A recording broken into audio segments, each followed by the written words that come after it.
Okay, hi everybody. Before the clock starts, I want to thank the organizers for putting all the effort and time. It is a significant effort, taking out of their routine to bring us here in the same room.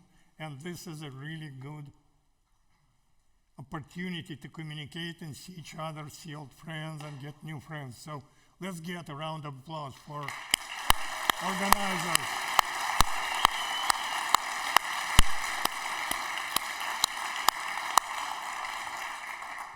Okay, and now you can start the clock. Okay, so today I'm presenting on why, when, and how to protect your code from the framework. It is based, but let me introduce myself first. So my name is Dmitry Sagatelyan. I'm a certified LabVIEW architect, a LabVIEW champion, a regular presenter at NA Weeks, CLA summits, and GLA summits. I'm using LabVIEW since 1998, which was LabVIEW 5.2.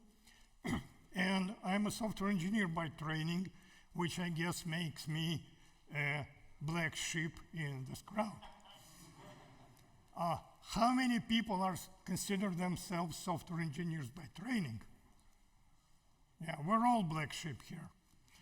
And in Russian, you don't say black sheep, you say white crow. Okay, so I have two passions. The first one is a software engineer.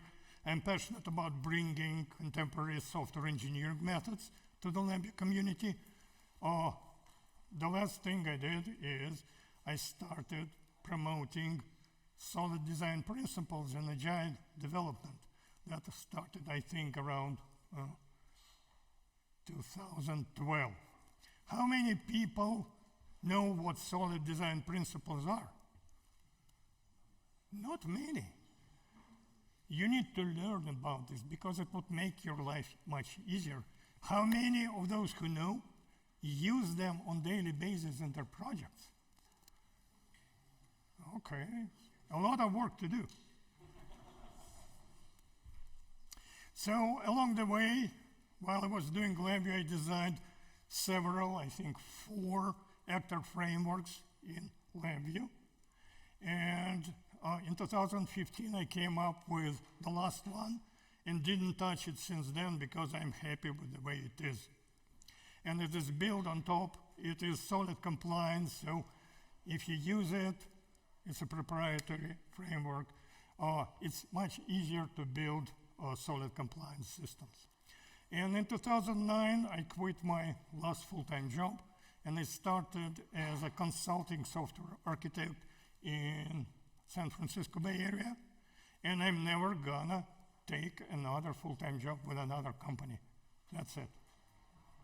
And the last one, there's a presentation list on my on my champions page, so you can go there and look up all my presentations. So today,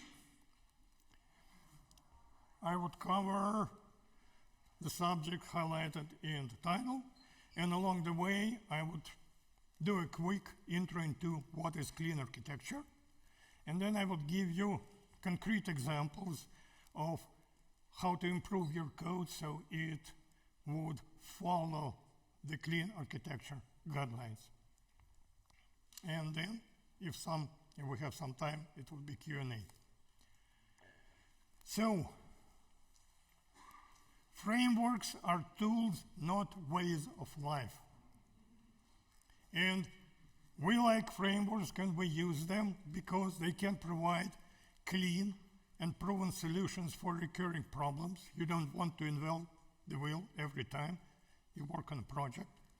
They may substantially reduce project development time, and they make it easier to onboard new hires because if you're using a popular framework, chances are the guys or gal used it before and you don't need to bring them up for a long time. However, and anything that was said before, however, really doesn't matter. What matters is what you say after, however. The framework authors, they solve their own problems, not yours. And not because they're bad people, but because they don't know you and they don't know your project and problems. Framework advocates, they tend to use their favorite framework to do stuff that is really sometimes not well done, easily done in the framework, because they like the environment. An example would be, I always kind of try to figure out why it is so hard to do publish subscribe in an actor framework. But it's possible, and people, when they need, they do it. But I have a much simpler way with data-only messages. Your team has no control over the features and framework lifecycle. So sometimes something breaks with a new LabVIEW version, and you have to sit and wait until things get fixed. And the more important part is, once coupled to your business logic, the framework code is never getting out. You're married to the framework for the lifetime of the project.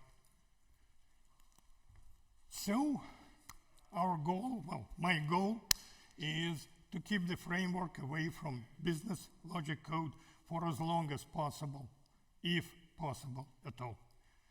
So this is why. When to protect? That's an easy answer. Whenever a major refactoring effort or rewriting stuff from scratch because of the changing requirements is not feasible. This includes kind of three buckets: large applications, in my case that would be 1,000 VIs or over. Applications with long anticipated lifetime, a year or more, because after a year somebody who wrote the application may not be with your company anymore, and the internal knowledge is kind of lost. And applications with rapidly changing requirements, which are startups. You need to refactor very rapidly to adapt to new requirements of your startup team.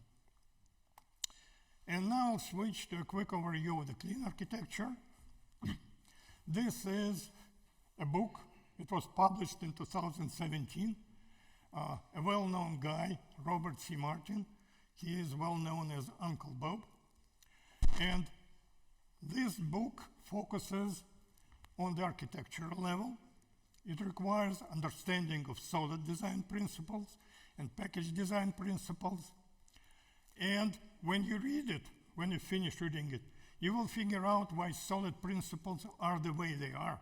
Because when you read his first book, Agile Software Development, published in 2000, I believe, 3, it is a mystery how they came up with all those design principles like single responsibility, dependency inversion, etc. This book is easy to read because it doesn't have any C++ examples. It is architectural level book, but it's very hard to digest because just from reading the text, it doesn't give you tips on what to do or what not to do with your code at the development level. So over the years, I had to read it 7 times on different occasions. And I will give you specific 5 or 6 tips what to do and what not to do with your LabVIEW code. So, Uncle Bob made 2 observations. We live in a world of changing requirements. It's hard to disagree with that. And requirements change in ways that the initial design did not anticipate. Hard to agree with that too. So our goal is to make sure that our software can survive those changes. And the entire setup of the clean architecture kind of reflects that goal. Your code must be able to change to updates in the requirements. And not just change, it must do it into incremental cost. You don't want to touch modules and classes that are not affected by changes in requirements. this would be cost prohibitive. Also, using clean architecture guidelines will substantially increase your code reuse levels, and following the solid design principles, which are part of clean architecture, by default, without any extra effort, enables designing plugin applications, which is really good. So this is one of the few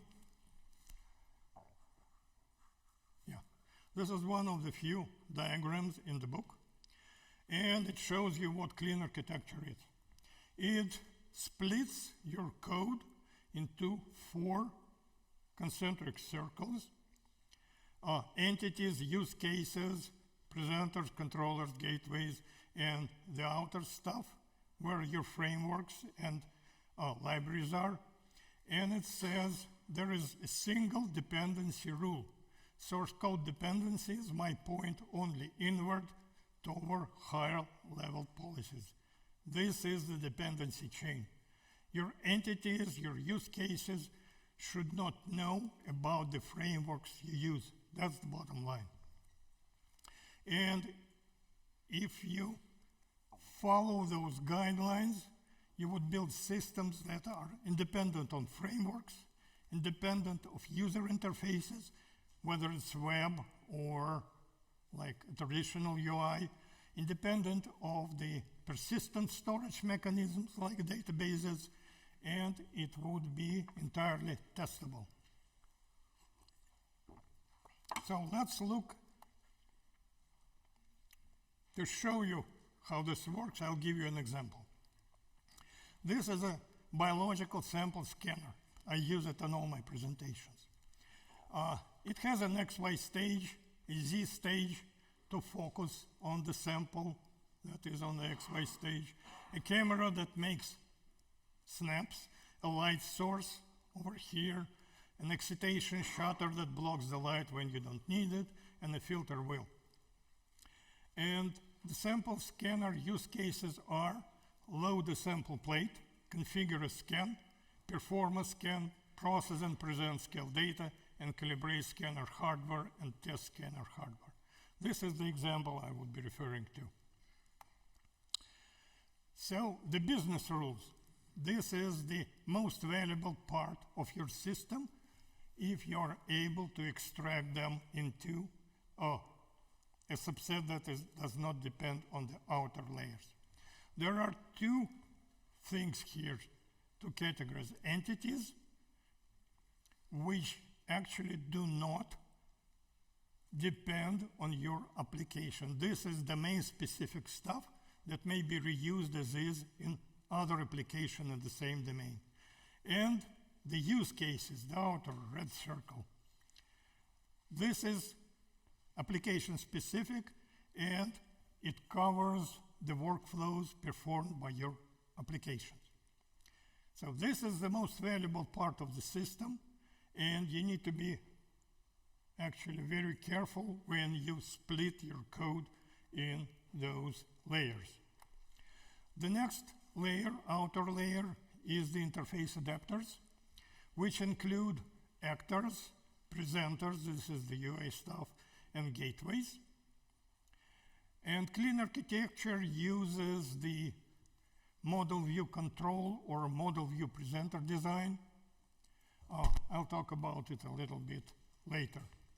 And yet the outer layer are the ultimate details, is the frameworks like DQMH or actor framework or whatever you use instead of those.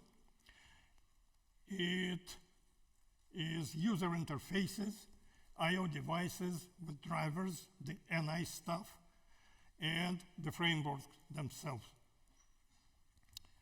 And until much later in the project, you want to defer decisions at which frameworks and which databases and which UIs you want to use in your application. This will save you a lot of time. So the ultimate detail. I like to have an extra circle here, which is the main component, and the tests. Main component tests are very specific to the implementation, and they know everything about your requirements and about your specific implementation.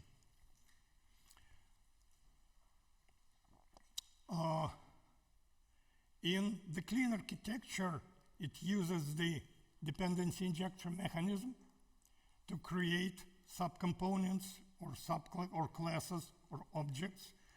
And this thing is called an assembler. Assembler class brings up the entire application, and after it finishes its work, it starts the application. So components of the application may not know about each other because it is a task of the outer layer to connect them through some means of communication, for example, messaging. And tests might include unit tests, integration tests, behavioral tests, acceptance tests, whatever your requirements tell you to have in your application. So that's a brief overview of what clean architecture is, and now I'll shift to examples. Okay. So a good architecture must be centered on use cases. And come on.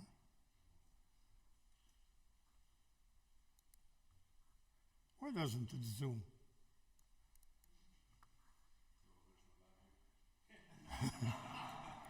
Oh, it should. Oh, I know.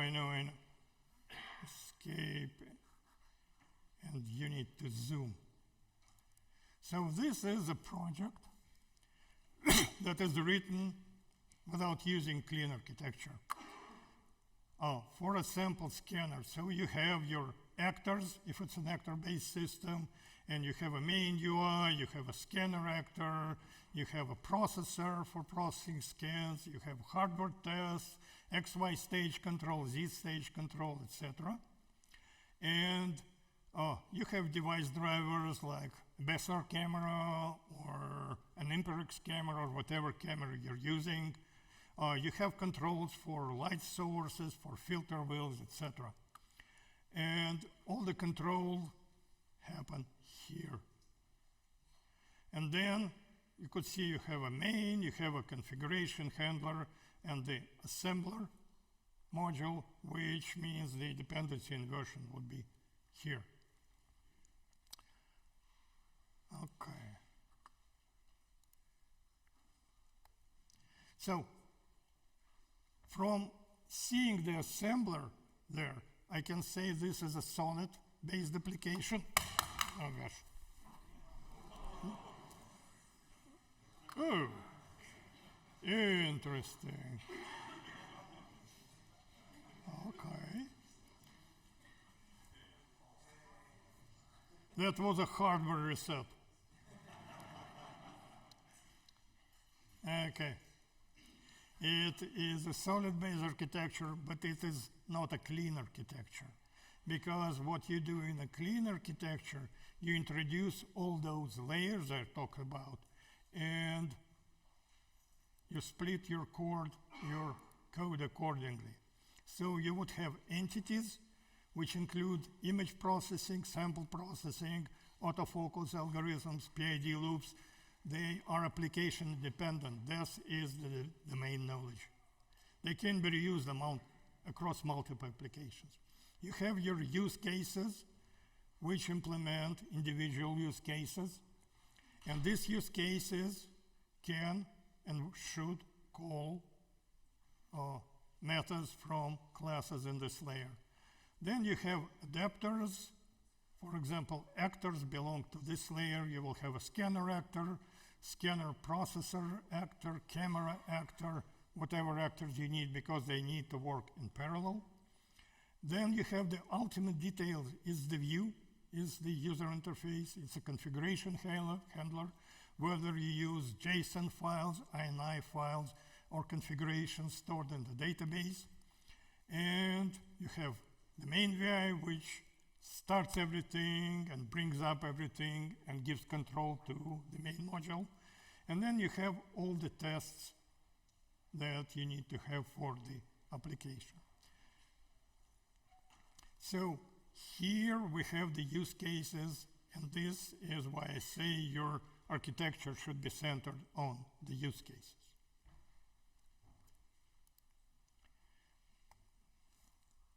Okay, let's turn this off. So this is both solid and clean. This is solid, but it's not clean architecture. The next example, the next thing not to do is do not leak your business logic details into the actor code. For example, this is the scanner actor.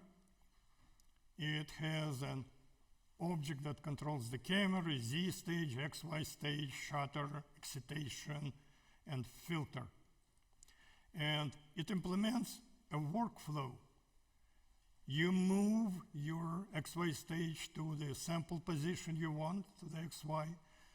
Then you open the excitation shutter. Then you do an autofocus until it's in focus or times out. Then you snap the image, and then you close the shutter.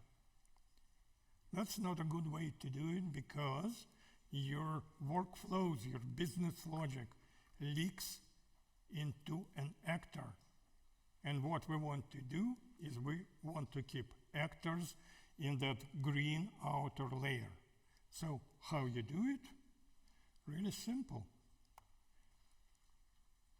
Instead of having all the subsystems in your actor, you have your scanner entity, and then you just call the method you want to call.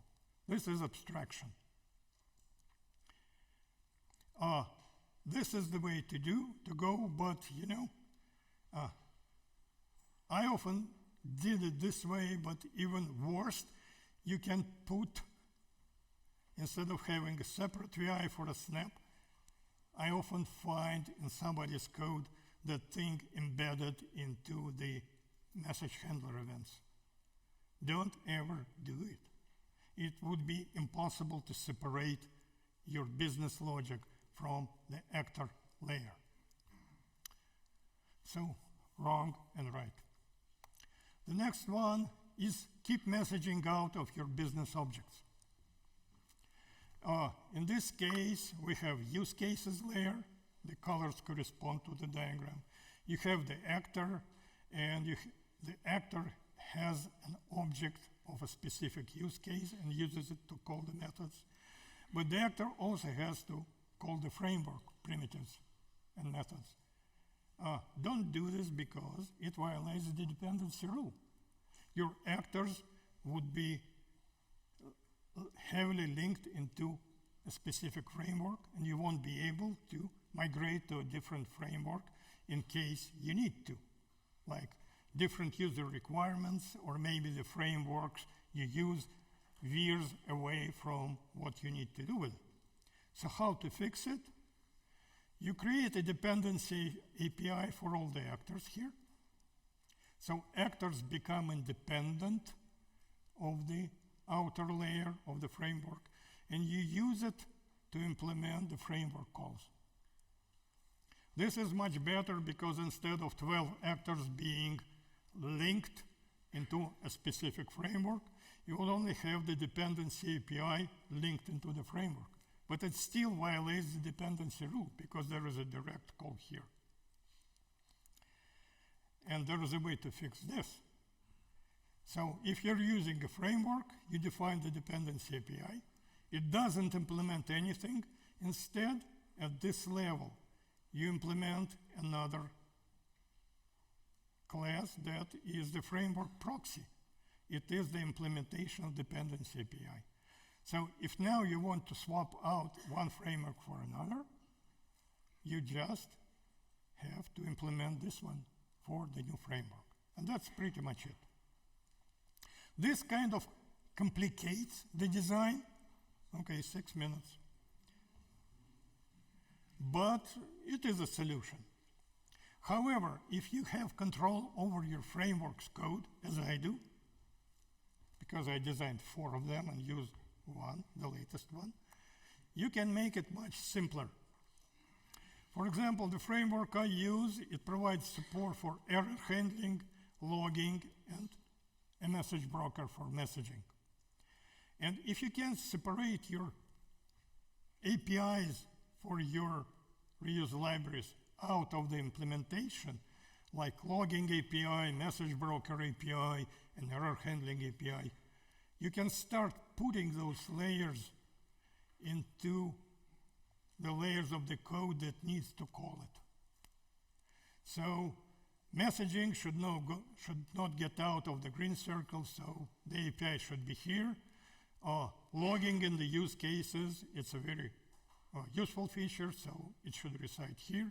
And error handling permeates all the code, so you may want to consider making it like a G extension. So entities depend on the G extensions in G language, and error handling API lives here. Maybe it is the LVLib or something else. It is your choice. So that's how to do it. And now an example specific for an iActor framework. So I am not an IF expert. I used it once.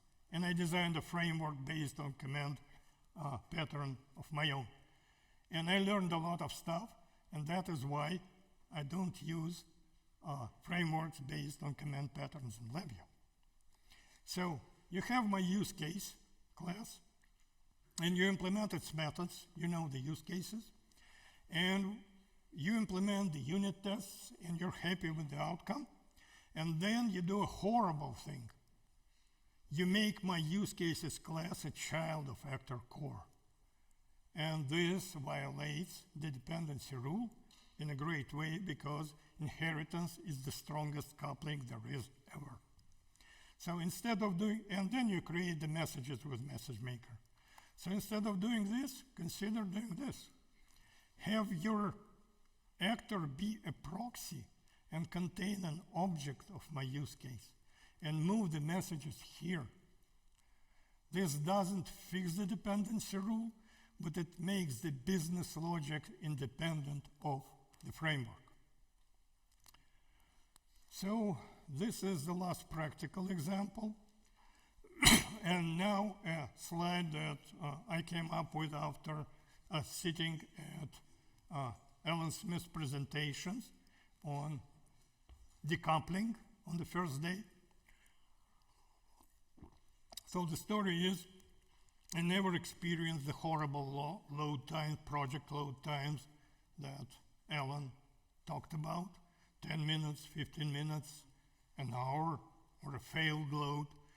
And I took a large project for one of the customers I worked for, like I support it still. And I benchmarked the load times of the project. So it's a big project. I'm actively maintaining and extended it for 11 years. Let me get my cursor here, yeah. It's a single code base, and a single code base supports multiple instrument lines and models. You generate executables for all of those from the same code base. Single code base supports multiple FPGA boards, bit files, and camera makes models, so it's a complex thing. It was designed using solid software design principle from the startup, from the ground up. Currently it has 3,500 VIs, type defs, and classes, so it's a large one. Among those, 160 are non-trivial classes. A trivial class would be something with a do method and a send message method. So these do meaningful work. And there is no PPLs to shorten the load times. Compiled code is separated from all the VIs, and the code base is currently in LabVIEW 2020 64-bit. So any idea how long it would take to load this project? The minimum time is 3 minutes, or maybe you think it is more than 10 minutes. We don't have time for the quiz, 38 seconds, so I'll give you an answer.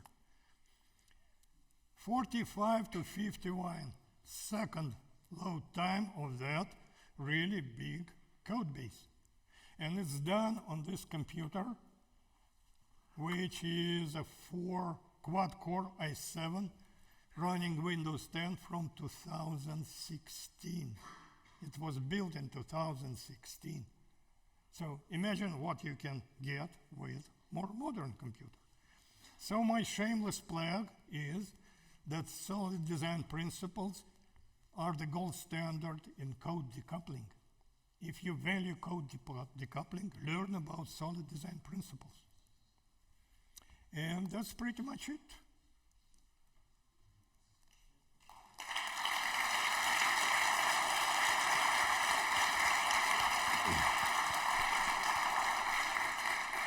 So there is 0 time for questions, and just catch me in the hallway.